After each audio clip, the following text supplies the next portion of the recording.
Welcome, Anders Turesson.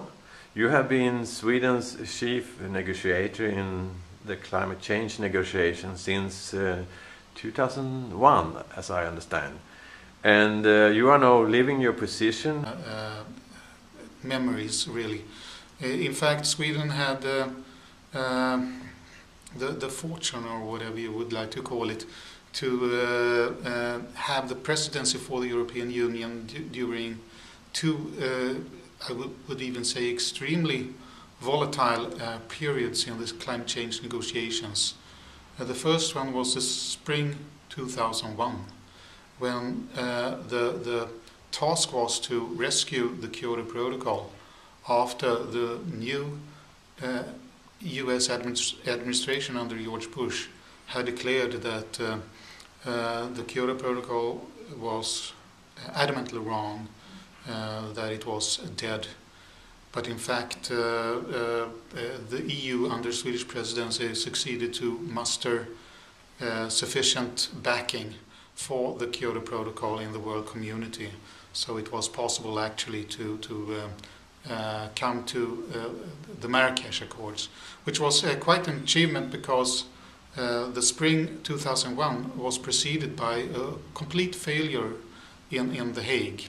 Actually, the greatest disaster in the negotiations, much worse than the Copenhagen, I would say.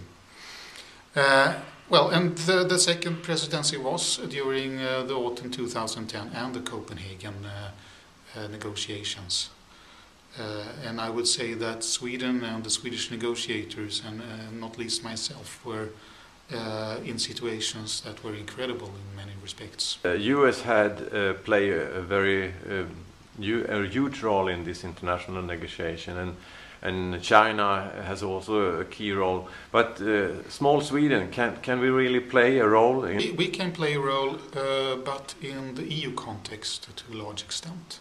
It is EU that is the demandeur for the process at all. Without the EU and the engagement from the European Union, we wouldn't have an international process on climate change. That's what Sweden should do, is to show that it is possible to reduce emissions without ruining the economy.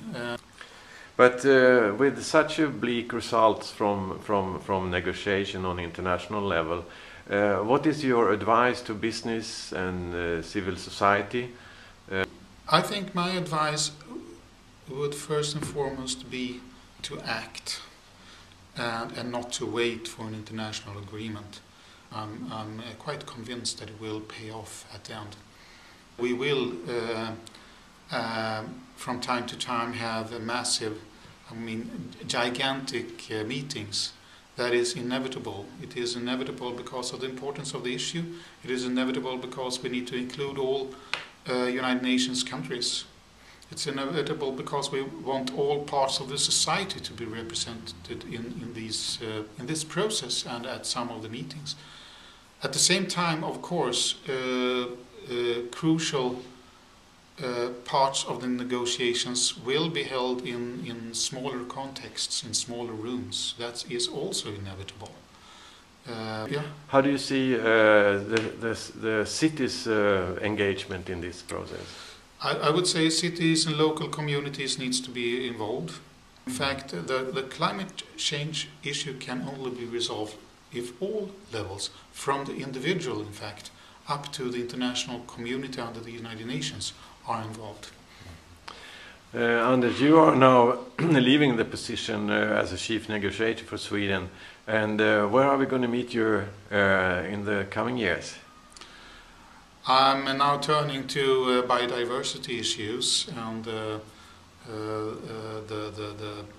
problems we have to preserve biodiversity in the forests, the forest landscape. So biodiversity, that was one of the successful negotiations. In Nagoya, yes, in fact it was. So we have a positive momentum there as well, which I find very promising. Hope to see you later on then. Thank you very much. Thanks.